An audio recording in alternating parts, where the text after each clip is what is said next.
¿Qué significa Noah? Noah es la palabra hebrea para Noé. Noé fue el hombre que el Eterno escogió para construir el arca. ¿Por qué no se subió más gente al arca? Porque el Eterno vio que la maldad era muy grande en la tierra y solamente vio a Noah como el justo en su generación, y para poder poblar de nuevo la tierra era necesario que fuera con su esposa, con sus hijos y con las esposas de sus hijos. ¿Cómo podía Noah manejar el arca? El arca en realidad no tenía ningún timón ni ningún instrumento para dirigirla a algún sitio específico. El arca estaba diseñada solamente para flotar y el Eterno mismo determinaba hacia dónde se debería dirigir. Entonces el arca no la podía manejar ninguna persona, sino el Eterno mismo era el que decidía dónde iba a dirigirse el arca. ¿Por qué hizo Noah un holocausto?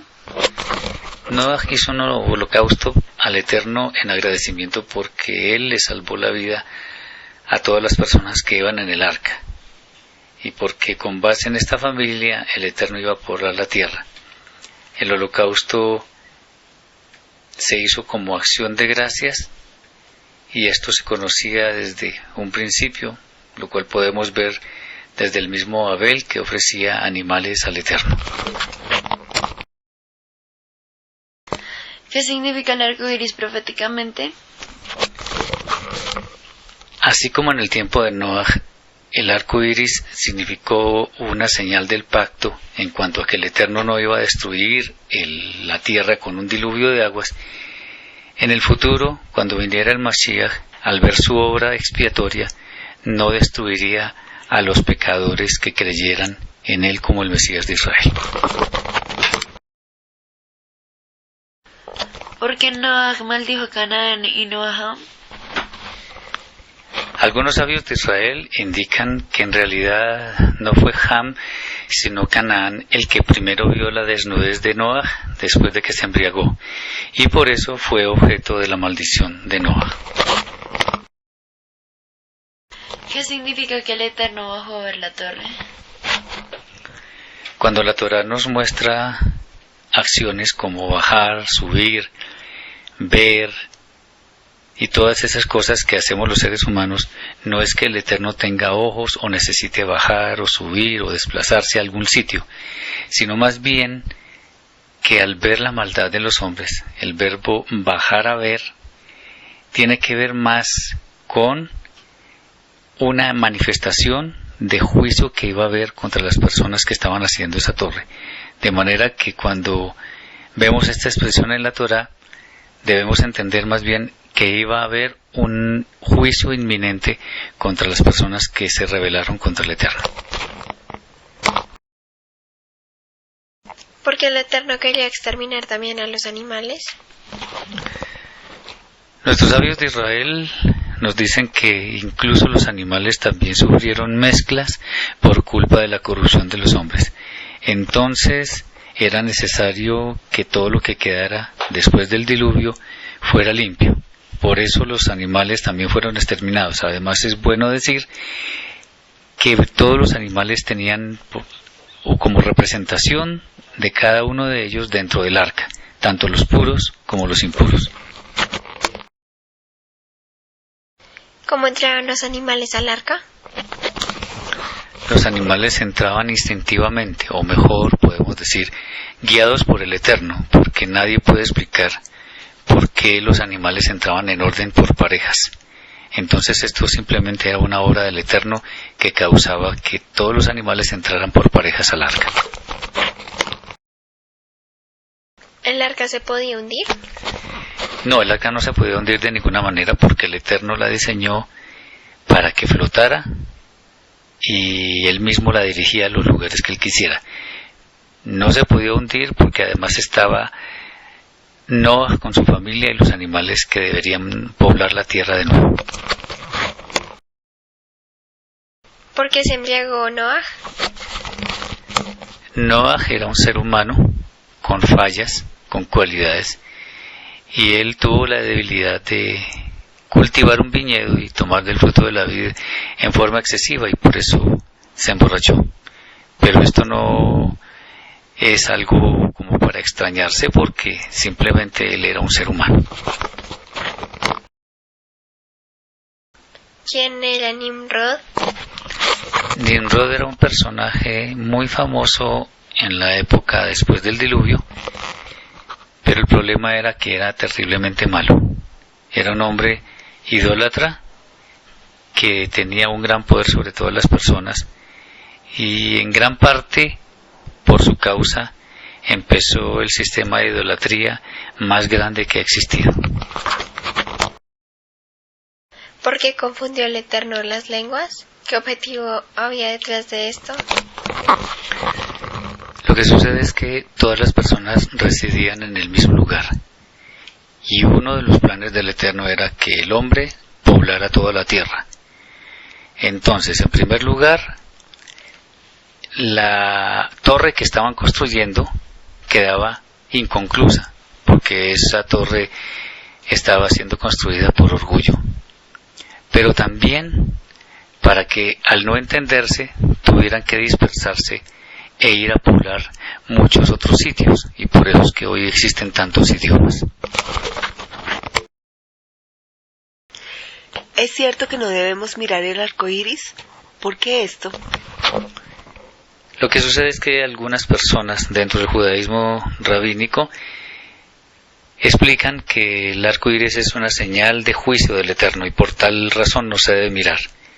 Por eso es que existe una bendición cuando se mira el arco iris por equivocación o de improviso. Lo que sucede es que más bien el arco iris es una señal de la misericordia del Eterno. Entonces, más que no mirarlo, debemos entender que está en el cielo como una señal del pacto para no destruir el planeta con agua. ¿Por qué la gente quería hacerse a un nombre? ¿Es esto malo? En realidad sí es malo, porque la gente buscaba fama, buscaba honores, buscaba poder y se olvidó del Eterno. Entonces esto es una especie de rebelión contra el Santo, y por tal razón es malo.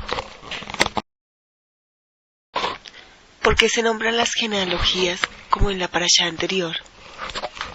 El objeto de mencionar las genealogías es que nosotros, quienes en las generaciones futuras leemos la Torá, podamos entender que todo lo que se narra allí es cierto, que los personajes no son ficción, sino que son personas de carne y hueso como todos nosotros, que fueron instrumentos del Eterno para consumar sus planes con la humanidad.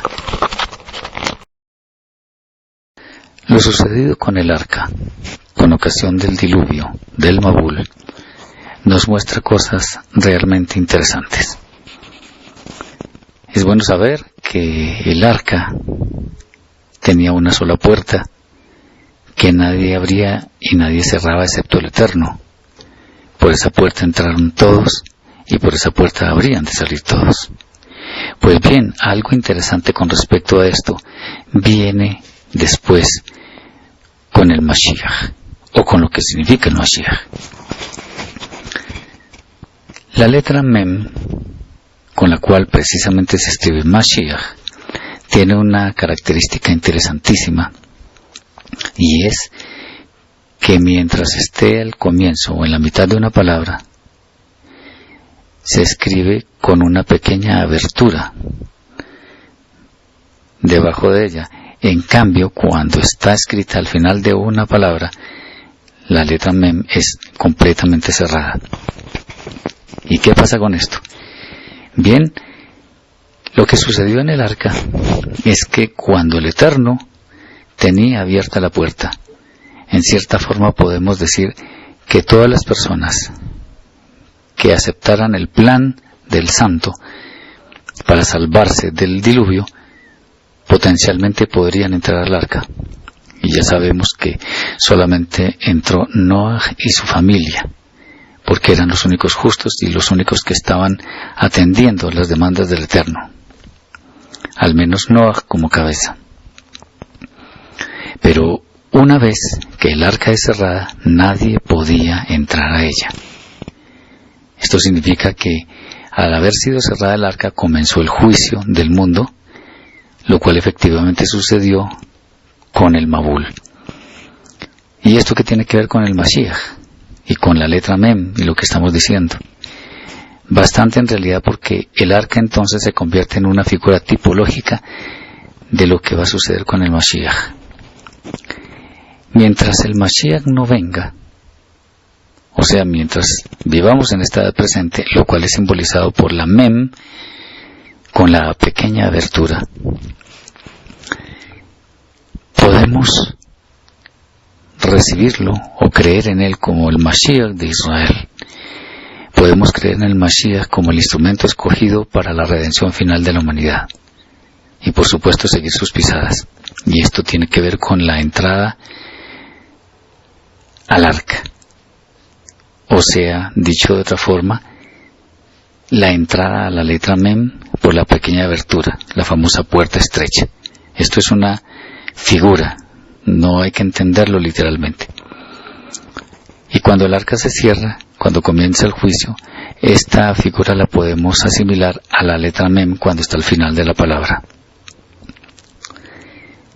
Entonces, cuando venga el Mashiach al final del tiempo, o sea, la letra Mem al final de la palabra, ya el que está dentro no puede salir y el que está fuera no puede entrar. ¿El que está dentro de qué? Dentro de los que han de ser salvos por la misericordia del Eterno, igual con los que están condenados. Habrá un tiempo en que ya no nos podemos arrepentir y las personas que son salvas tendrán asegurada una entrada al mundo por venir, no por méritos, sino simplemente porque el Eterno, habiendo visto sus vidas, sabrá cómo juzgarlos en forma de misericordia, salvando sus almas de la perdición eterna. Entonces, el arca prefigura vívidamente al Mashiach en cuanto a que es un instrumento mediante el cual el Eterno salva a la humanidad de la perdición eterna. Después de que Noaj se embriagó con el fruto de la vid, hubo un episodio suficientemente bien conocido por casi todas las personas en cuanto a que Shem, uno de sus hijos, tuvo la iniciativa de cubrir a su padre sin verlo, iniciativa que fue secundada por el otro hermano, que era Yefet. Sin embargo, Ham no tuvo este mismo deseo, sino que se burló de ver la desnudez de su padre. Por eso, cuando Noah despertó, bendijo a Shem primero, porque él había tenido la iniciativa de cubrirlo, y también bendijo a Yefet, diciendo que habitara en las tiendas de Shem, pero maldijo a Canaán y a su descendencia, porque fue quien se burló de Noah. Bien, esto espiritualmente tiene que ver con 3 tipos de personas en cuanto a los planes del Eterno.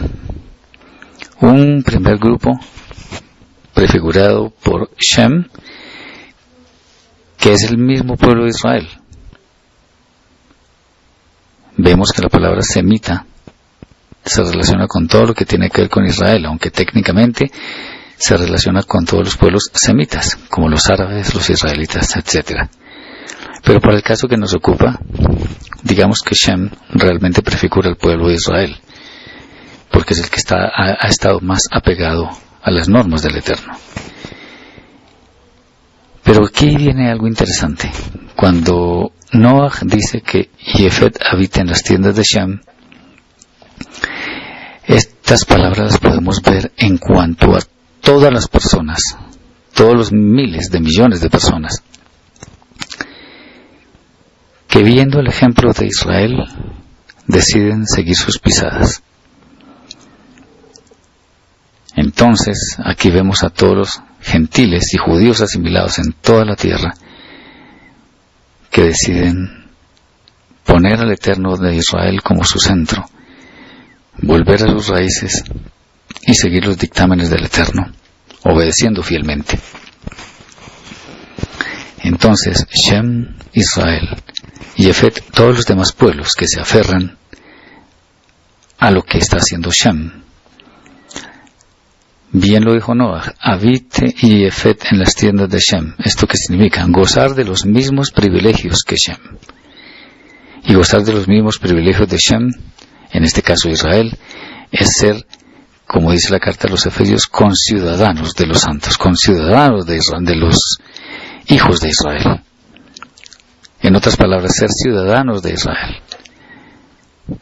No estamos hablando del concepto cristiano de una Israel espiritual, sino más bien de todos esos millones de personas que por aferrarse a las promesas del Eterno, mediante la obediencia fiel a la Torah en lo que les corresponde, por todo eso, adquieren esa ciudadanía de Israel que les hace aceptos ante el Eterno y además acreedores del mismo grupo de pactos y promesas que tiene Israel, prefigurada por Shem. Y Ham, espiritualmente, o Kenaán, que es lo mismo porque es la misma familia, son las personas que por haber despreciado los planes del Eterno van a ser condenados eternamente. Entonces las palabras de Noah a sus hijos son mucho más que una bendición pasajera. Se refiere al plan del Eterno para las personas que quieren aferrarse a su Torah o para aquellos que las desprecian. A quienes están aceptando las misbot, primero Shem y después Yefet, el Eterno tiene una vida eterna bien grande en cuanto a galardones y bendiciones, y por el contrario a los hijos de Ham, espiritualmente hablando, les tiene preparada la perdición eterna. Entonces las palabras de Noah tienen mucha validez para nuestros días y bien haríamos entender todo lo que tiene, no solamente este pasaje, sino toda la Torah, como eventos que nos ayudan para comprender los planes del Eterno para nuestra vida.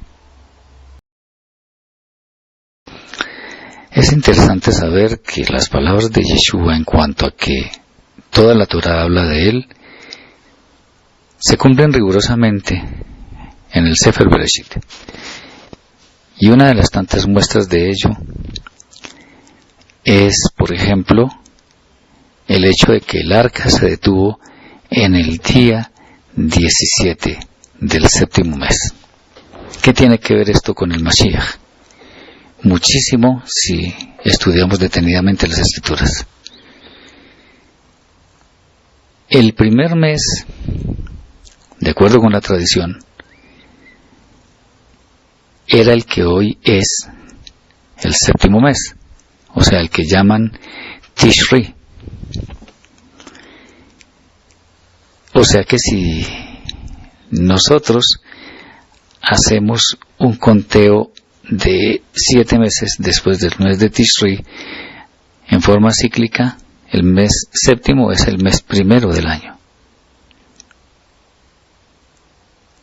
Obviamente estamos refiriéndonos al nuevo orden, porque cuando el Eterno le dice al pueblo de Israel, este será para vosotros el primero de los meses del año, se estaba refiriendo a lo que llamamos ahora el mes de Aviv o Nisan.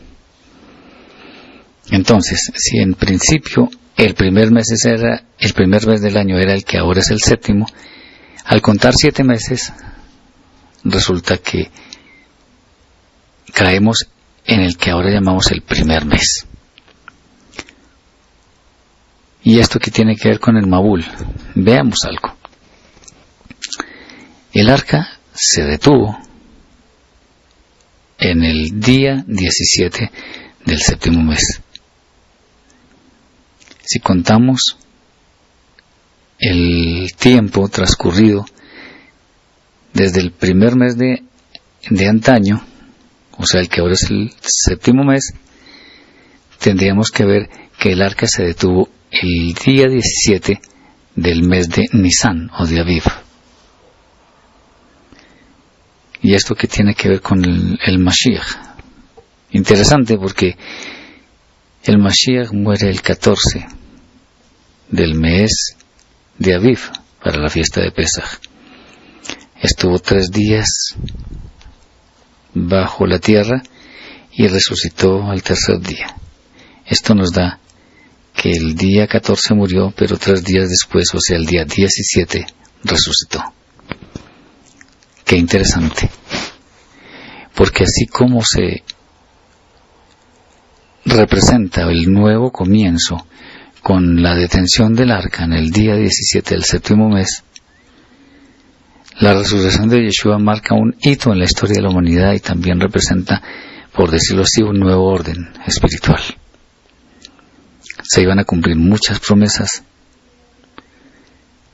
y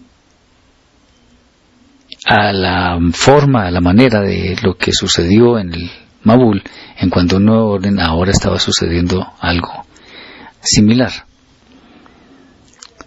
Entonces, al haber reposado el arca en el día 17 y Yeshua haber resucitado en el día 17 del mismo mes, estamos viendo que el arca está prefigurando al Mashiach en cuanto a la redención.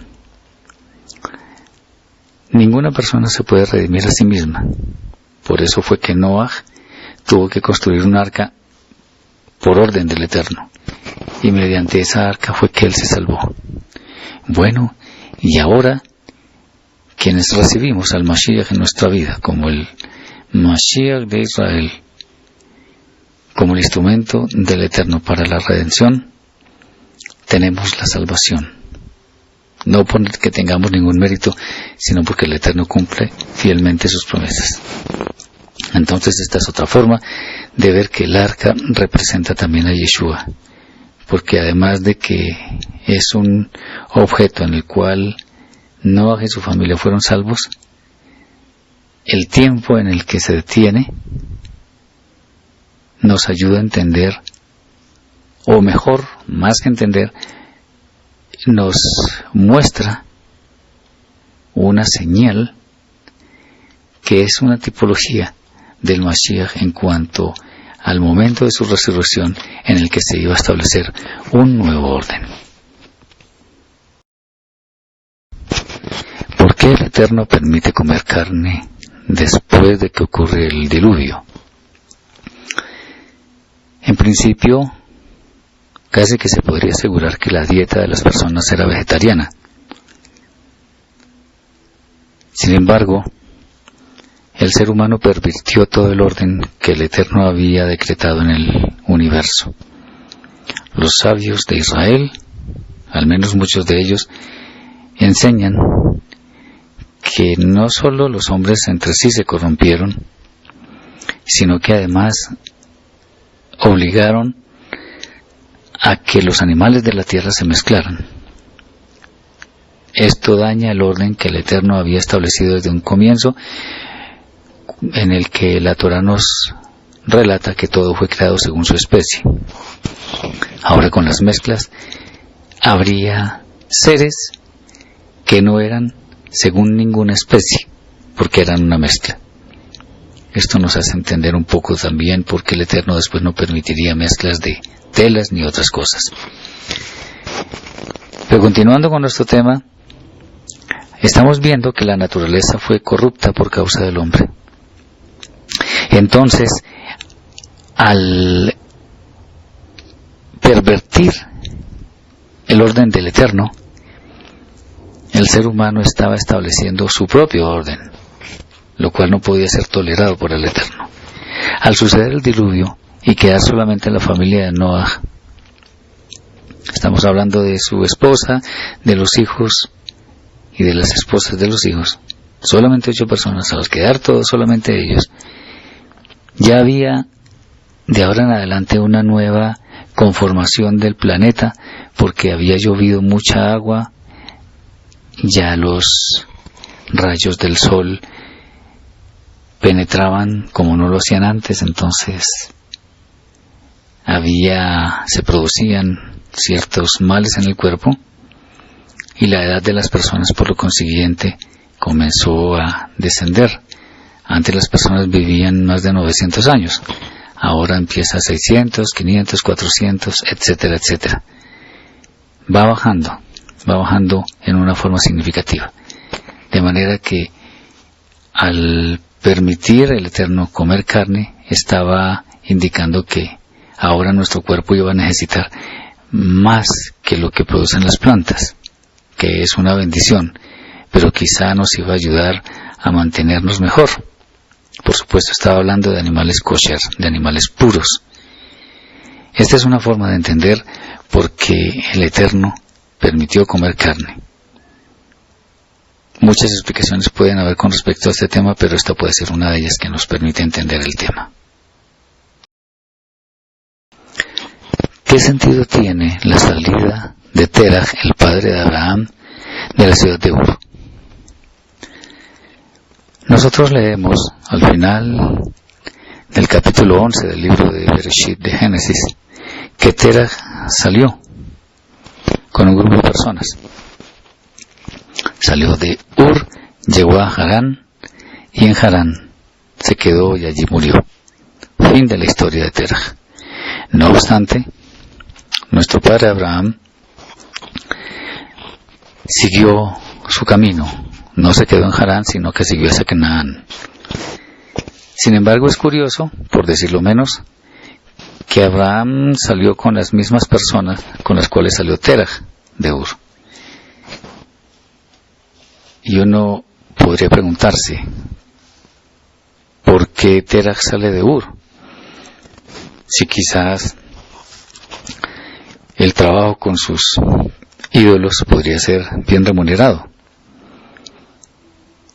Bueno, una explicación muy interesante que puede ser incluso posible que haya sucedido es que Terah escuchó la voz del Señor, del Eterno, de que saliera de Ur. Y él obedeció, pero no obedeció totalmente, sino que se quedó en Harán.